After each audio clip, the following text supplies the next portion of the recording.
passage, Apocalypse chapitre 6, du verset 1 au verset 8. Apocalypse chapitre 6, verset 1 au verset 8. Tu peux commencer déjà à donner, je vais lire. Voilà. J'espère que vous êtes à la page. Moi, je vais commencer par lire. Donc, je fais la lecture. Je regardais. Attends, je ne suis pas à la bonne page. Je vais prendre d'abord dans ma Bible et puis je vais lire au tableau pour que si jamais il y a un problème, je puisse me référer. Bien. Je regardais quand l'agneau ouvrit un des 7 sceaux et j'entendis l'un des 4 êtres vivants qui disait comme une voix de tonnerre, viens. Je regardais et voici parut un cheval blanc. Celui qui le montait avait un arc. Une couronne lui fut donnée. Et il partit en vainqueur pour vaincre. Premièrement, il n'avait pas d'arc. Sinon, il n'avait pas de couronne. On lui avait donné l'arc avant de lui donner la couronne. Amen. Je continue. Verset 3. Quand il ouvrit le second sceau, j'attendis le second être vivant qui disait, viens. Amen. Quel est cet être vivant qui a dit, viens? Et il sortit un autre cheval roux. Celui qui le montait reçut le pouvoir d'enlever la paix de la terre, afin que les hommes s'égorgeassent les uns les autres, et une grande épée lui fut donnée. 1, on lui avait donné l'arc. 2, la couronne. Et on lui a donné l'épée. Et on dit que il lui fut donné, il ne faudrait même pas qu'il y ait de paix sur la terre. Amen. On continue. Quand il ouvrit le 3e sceau, j'entendis le 3e être vivant qui disait, viens. Je regardais et voici parut un cheval noir. Ça, on ne peut pas se tromper sur lui parce qu'il est noir. Celui qui le montait tenait une balance dans sa main. Et j'entendis au milieu des 4 êtres vivants une voix qui disait, une mesure de blé pour un denier et 3 mesures de blé d'orge pour un denier. Mais ne fais point de mal à l'huile et au vin. Amen. 7. Quand il ouvrit le 4e sceau, j'entendis la voix du 4e être vivant qui disait, quel est cet être vivant? Amen. Qui disait, viens. On continue, le 8e verset. Je regardais et voici parut un cheval d'une couleur pâle, séducteur. Celui qui le montait se nommait la mort. Et le séjour des morts l'accompagnait.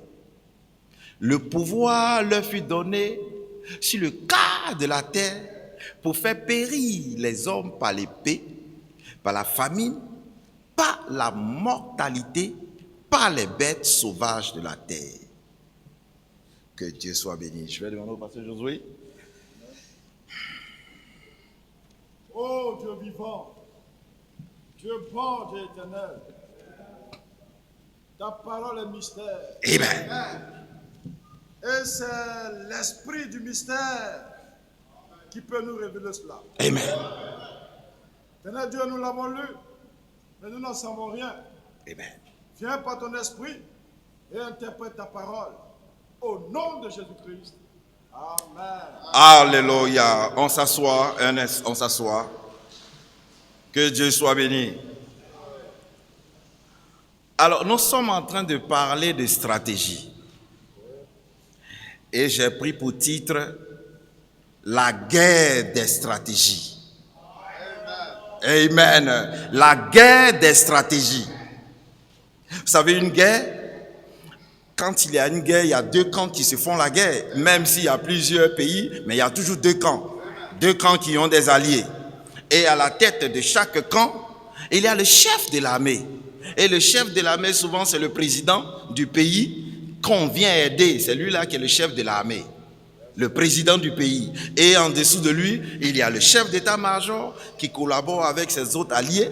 Et puis maintenant, il y a les généraux. En dessous des généraux, il y a des colonels, etc., etc. Amen. Et nous sommes dans la guerre des stratégies. Amen. Voyez-vous que pour commencer, quand j'ai fouillé, je peux me tromper. Mais j'ai vu que le premier qui a envoyé la stratégie, c'est l'ennemi. C'est lui qui a commencé à ruser. Il a commencé par ruser. D'abord, la stratégie même, c'est quoi? La stratégie, c'est un plan qu'on met en place pour obtenir un bien. Sur le plan spirituel, physique et matériel. C'est un plan qu'on met en place pour son bonheur. Personne ne met un plan en place pour son malheur. On met le plan en place pour son bonheur. Amen. Et voyez-vous que cet ennemi-là, il a été tiré du séjour des morts. Il ne peut pas tromper quelqu'un. Il a été tiré du séjour des morts. Et le commun des mortels, en ce moment on n'était pas des mortels, voyez-vous que on pouvait penser que peut-être, comme il est au service du Seigneur, peut-être qu'il va changer. Mais il a été tiré du séjour des morts. Et voyez-vous que il est arrivé là, on l'a nommé, jusqu'à ce qu'il soit au père-pic. C'est-à-dire qu'au sommet. Il était au sommet. C'était un archange, cet ennemi-là. Et il a été tiré du séjour des morts pour commencer. Il ne fera que manifester les actions du séjour des morts. Et parmi ces actions, il y a de la jalousie. Il y a de l'envie. C'est pourquoi quand quelqu'un est jaloux, frère, la jalousie vient du séjour des morts. Quand tu es envieux, être envieux, ça vient du séjour des morts. Donc quand tu commences à être envieux, il faut te demander, qui fait ça? Ça a été tiré de là-bas, laisse tomber, c'est pas pour toi. C'est pas pour toi. Faut laisser ça. La jalousie, c'est pas pour toi, laisse. Ta soeur porte de jolies pagnes, bénis le Seigneur pour cela. Toi, tu n'en as pas pour le moment, bénis le Seigneur pour cela. Si tu la jalouses, tu es en train de faire ce que le diable a fait pour commencer. Faut laisser ça. Pareil pour le frère.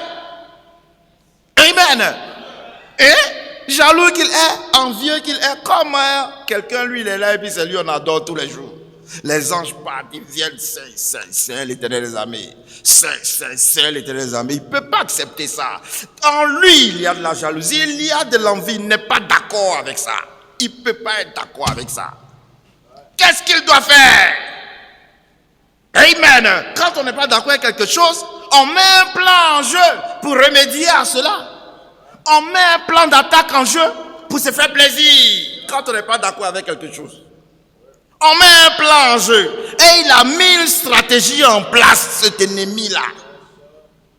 Il met une stratégie en place pour que lui aussi, on puisse lui aussi, moi je ne dirais pas saint parce qu'il n'est pas saint, pour que lui aussi on puisse l'adorer. Il a mis sa stratégie en place. La Bible dit qu'il a pris un tiers des anges. Amen. Il a réussi à pouvoir corrompre un tiers des anges. Il a mis un plan en place, une stratégie en place. Quelle est cette stratégie qu'il a mis en place? C'est la séduction.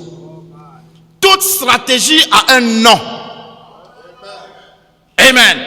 La stratégie de l'ennemi qu'il a mis en place, c'est la séduction. C'est son arme stratégique, ça, la séduction. Il a mis cela en place pour pouvoir prendre un tiers des anges.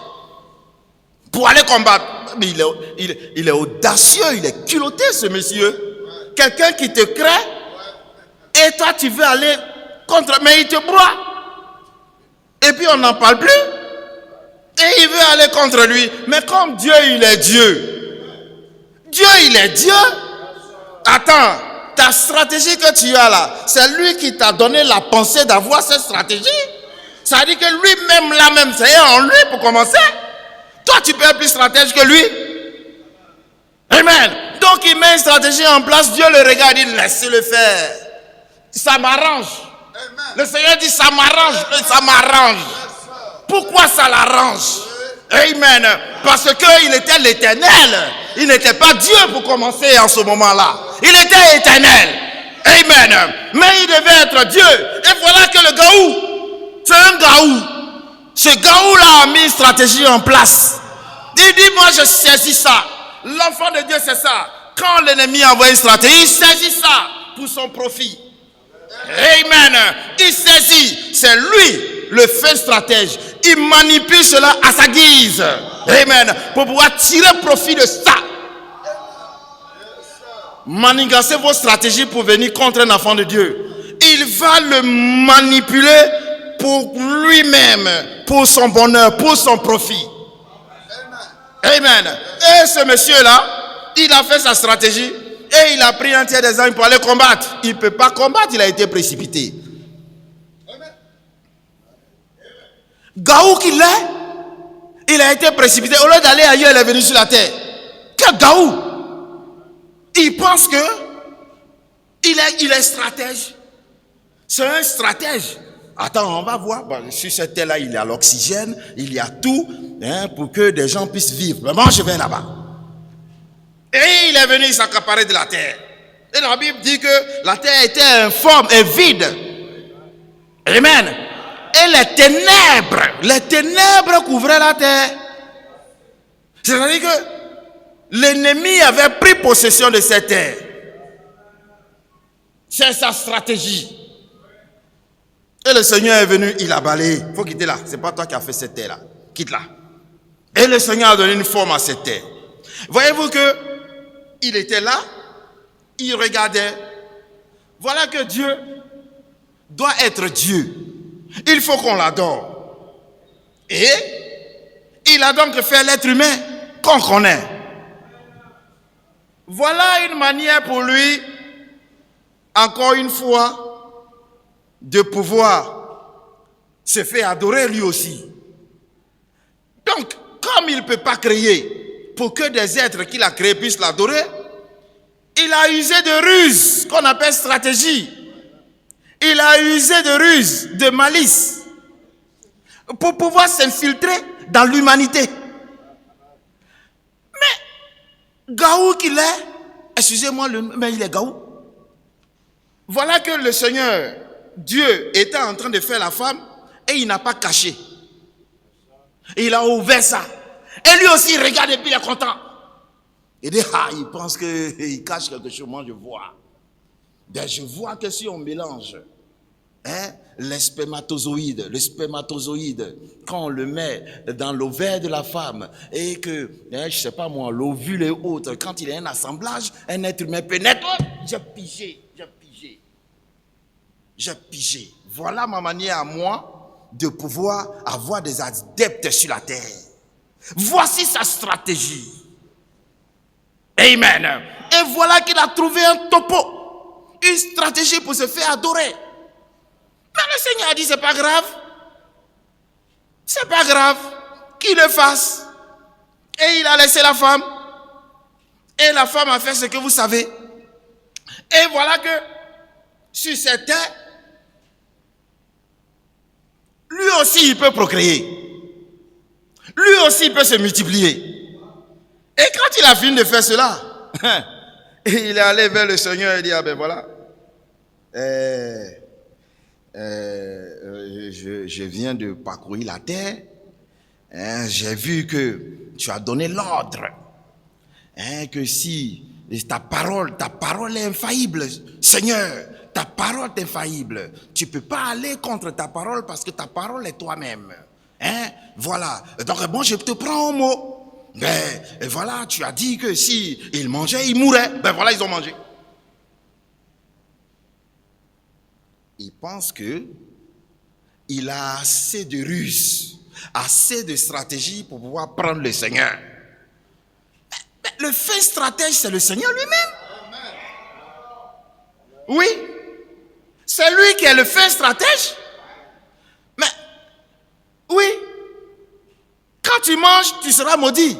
Mais l'homme a été fait de quoi? L'homme a été fait de la poussière. L'homme a été fait du sol. Mais donc je maudis le sol.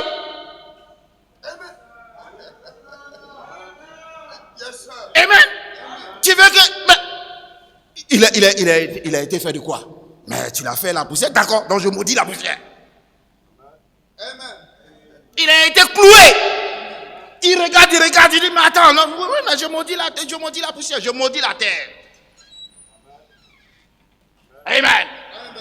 Cette terre avec laquelle il a fait, parce que ce truc qu'elle a pris pour faire, c'est la terre. C'est pas l'esprit. L'esprit ne meurt pas. C'est pas l'esprit, c'est la terre. Et cette terre, je maudis cette terre. La guerre des stratégies. Amen. Voilà qu'il pensait gagner le Seigneur. En rusant pour dire non, que ben voilà que ils doivent mourir. Ils peuvent pas mourir. Parce que ce qui doit mourir, c'est ce qu'on a pris pour pécher là. On dit l'âme qui pêche, c'est elle qui mourra. C'est-à-dire que ce qui pêche, c'est ce qui meurt. C'est ça qui a péché, c'est ça qui va mourir. Mais c'est pas son esprit qui mourra. C'est pas son esprit qui a péché. C'est ça qu'il a pris pour pécher, c'est ça qui meurt. Amen. La guerre des stratégies. Et une fois de plus encore, il a été cloué. Amen.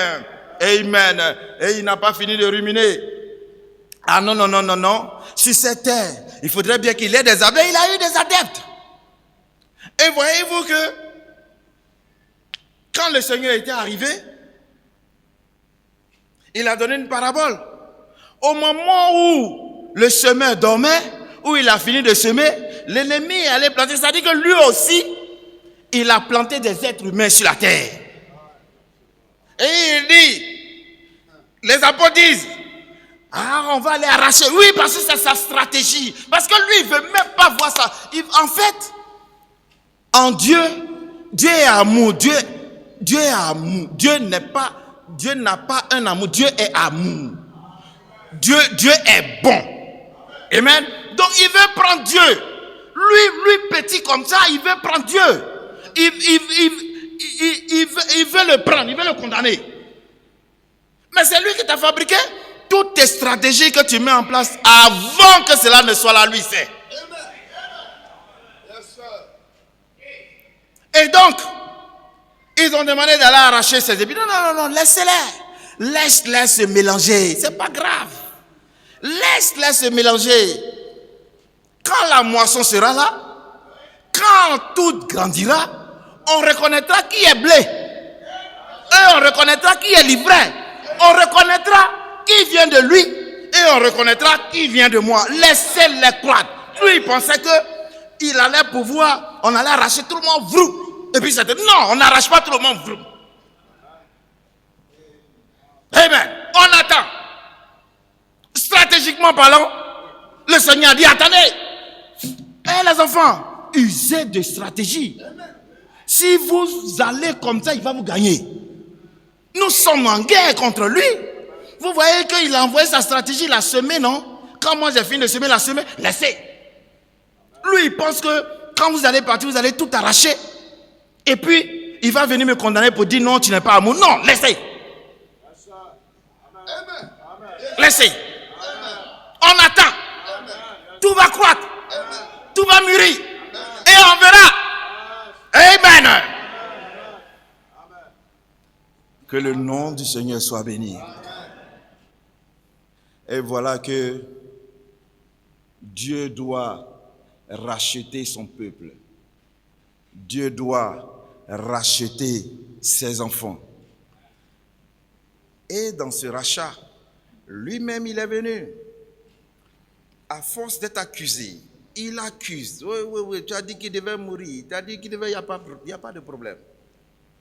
Je viendrai pour mourir. Et il est venu pour mourir.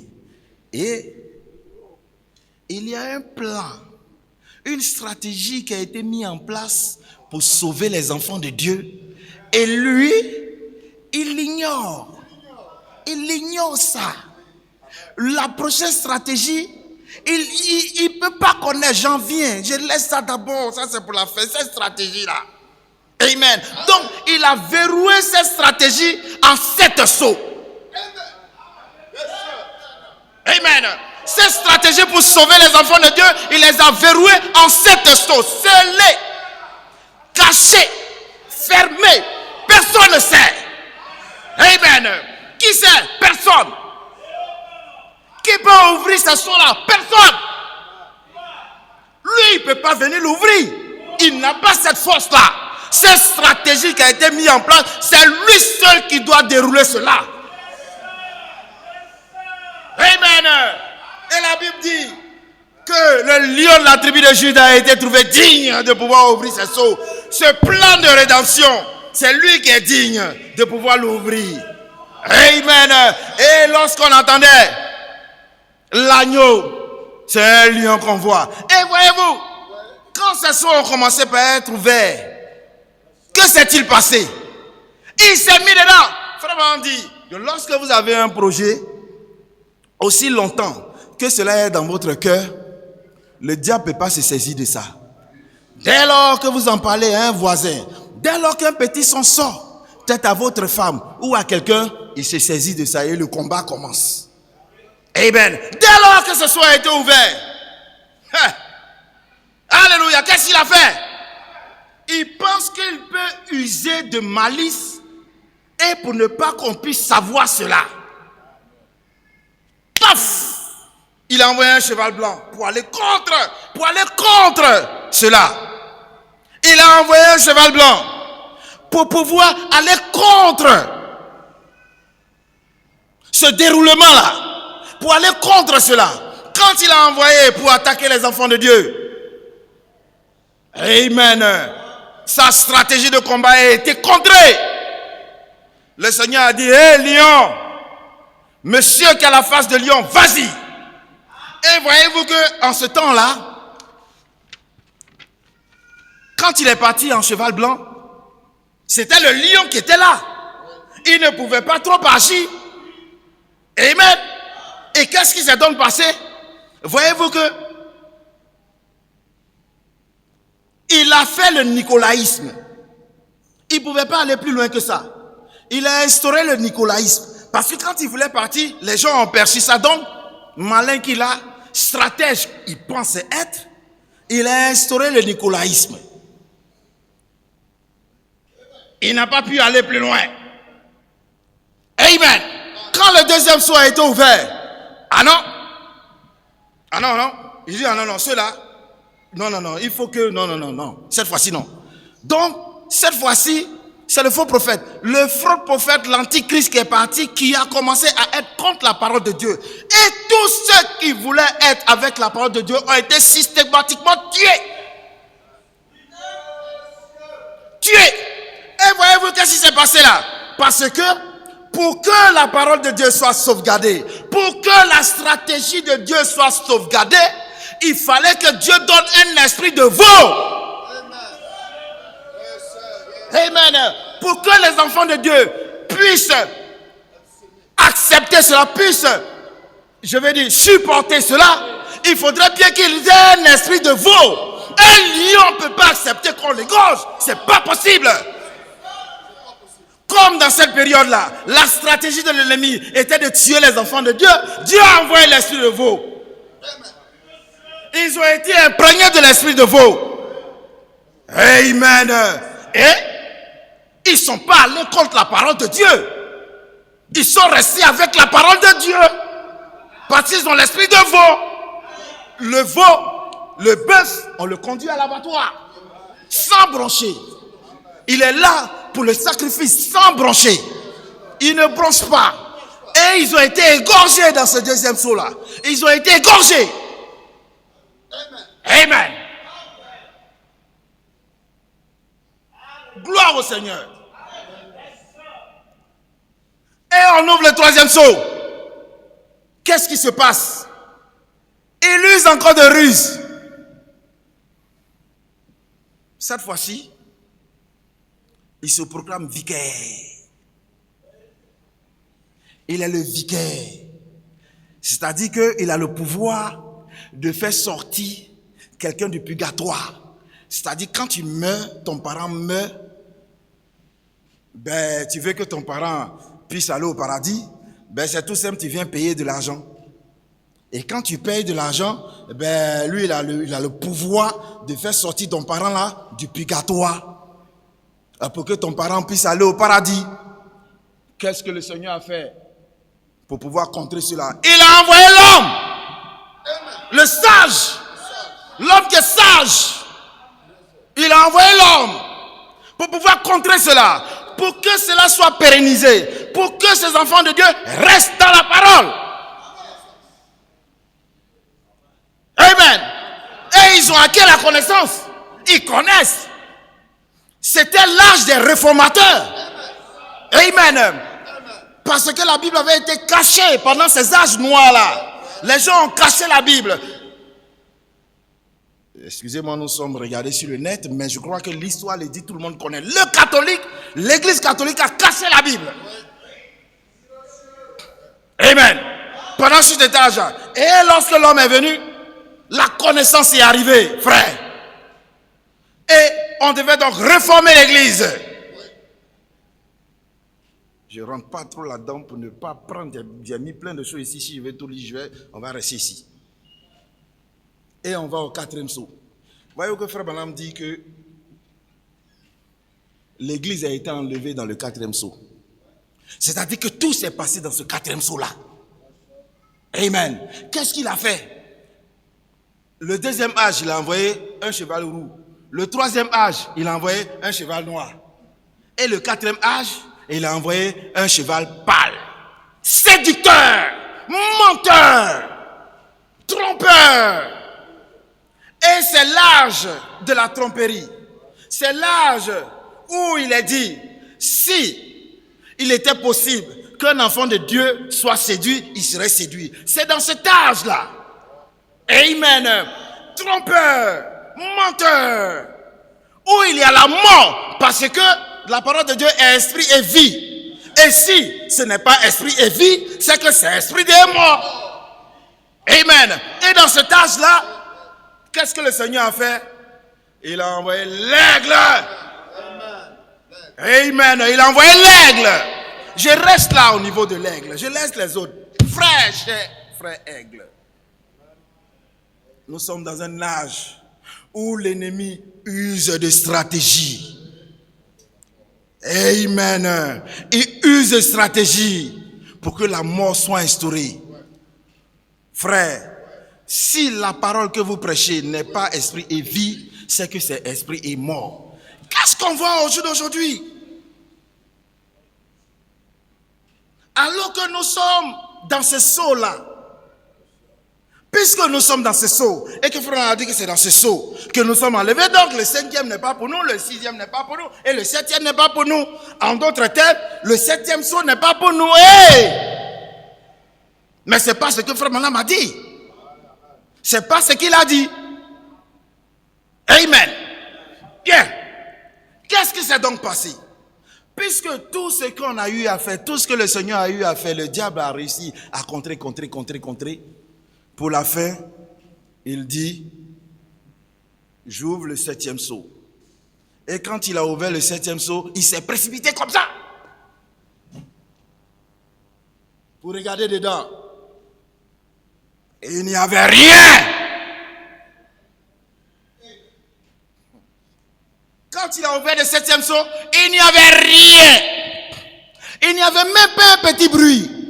Il y avait un silence total. Total. On ne peut rien faire. Tout était calme. Quelle stratégie! Cette stratégie appartient seulement qu'au Seigneur. Cette manière d'être stratège, c'est le Seigneur Jésus-Christ seulement qui a cela. Il y avait un silence. Qu'est-ce qui se passait dans ce silence? Dieu était en train de...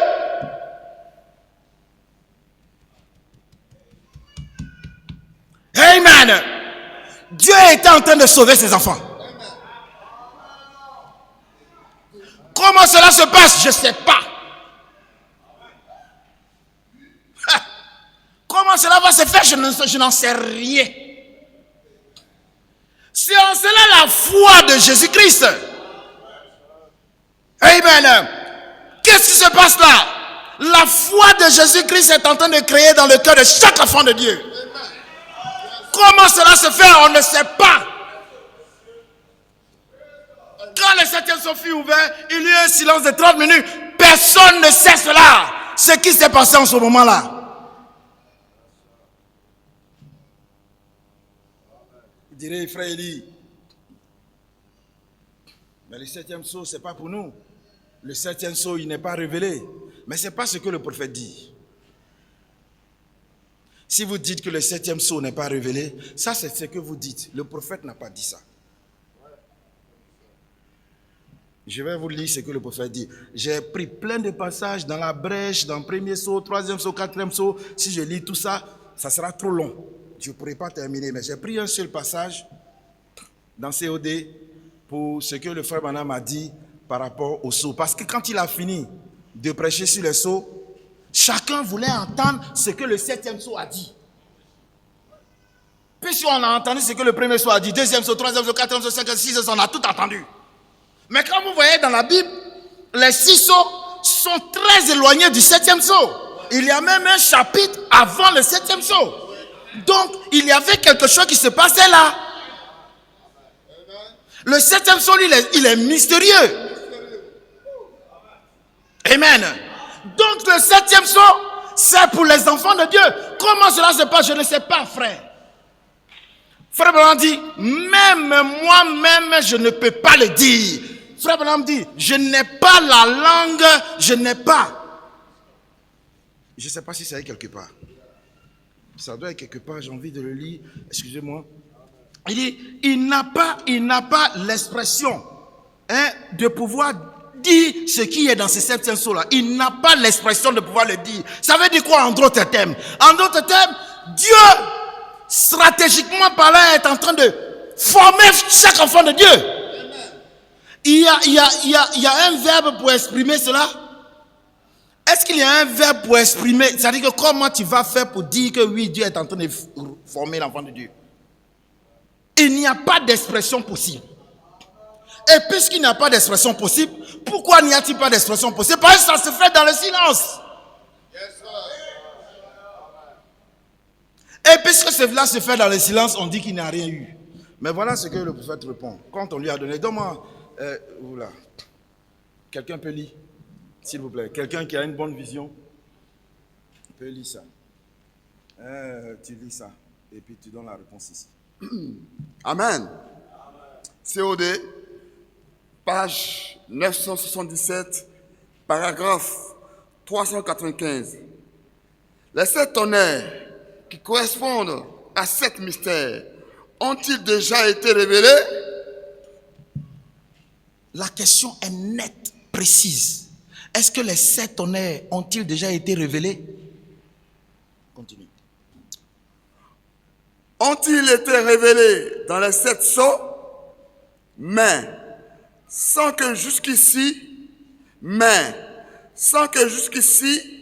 ils nous soient encore connus comme étant les tonnerres? Voilà la question. Voilà la question que nous tous on se pose. Le 7e sceau là, est-ce qu'il est ouvert? Sans que nous on l'apprenne. Ça veut dire quoi? Ça veut dire que Dieu a fait une stratégie de telle sorte que personne ne le sache.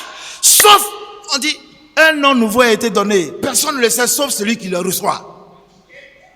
Amen. Dieu a fait en sorte que personne ne le sache. Toi, tu ne peux pas connaître pour moi, frère. Toi, tu ne peux pas connaître pour moi. Toi, tu ne peux pas. Toi, tu ne peux pas connaître pour lui. Personne ne peut connaître. Est-ce pour autant que ce n'est pas révélé? Frère, parce que toi, tu ne sais pas pour moi. C'est pourquoi cela n'est pas révélé?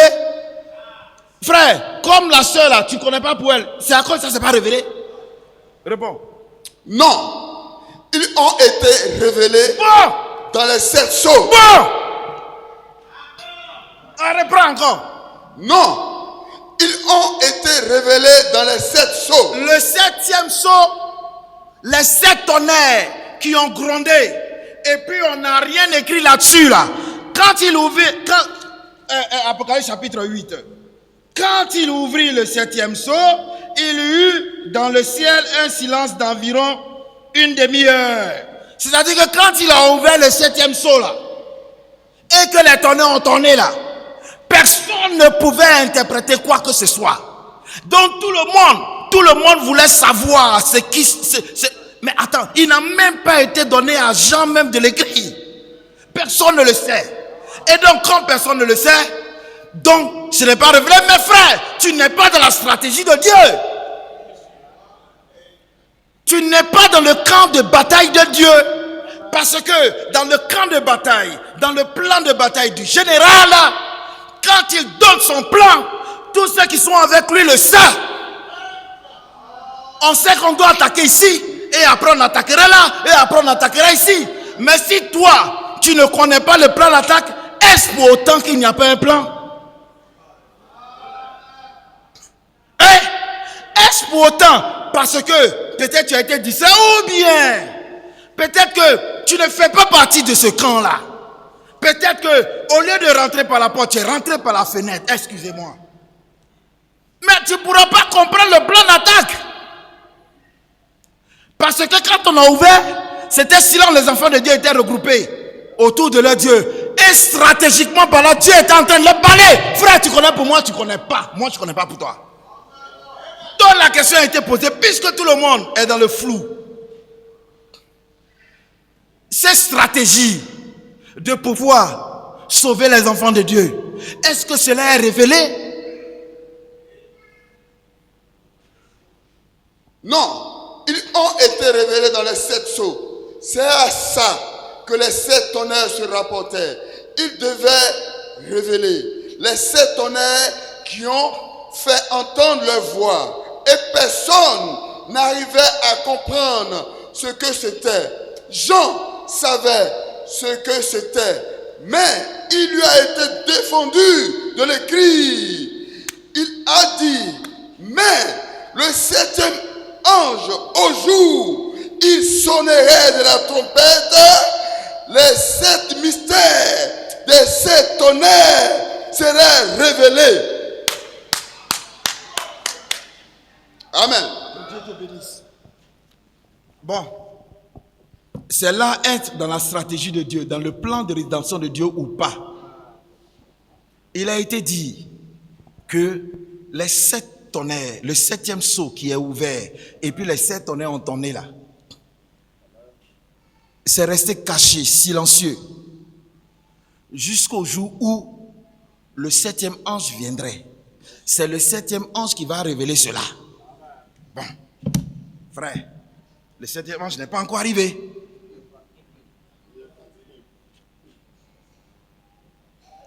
Le 7e ange n'est pas encore arrivé là. Vous le prenez pour Dieu. Vous ne prêchez pas sans le citer. Et la Bible dit, quand il sera là, il va révéler cela. Et vous dites que ce n'est pas révélé. Ça, c'est quel a fait ça? Vous n'êtes pas dans la stratégie de Dieu. On conclut que la stratégie, le plan de rédemption que Dieu a mis en place, vous n'êtes pas là-dedans. Ça, c'est le mot. Pas que vous n'êtes pas là, peut-être que vous êtes là-dedans, mais vous ne comprenez rien. Mais ce n'est pas parce que vous ne comprenez pas que cela n'est pas révélé. Mais à force de dire que cela n'est pas révélé, vous risquez de ne plus croire. Parce que celui qui reçoit un prophète en qualité de prophète, il reçoit une récompense de prophète. Mais si le prophète doit venir et révéler, et que vous dites que cela n'est pas révélé, vous ne recevez pas le prophète en qualité de prophète. Donc vous n'avez pas de récompense. Citez-le comme vous voulez. Mais vous n'aurez pas cette récompense. Que Dieu vous bénisse. Bien fini.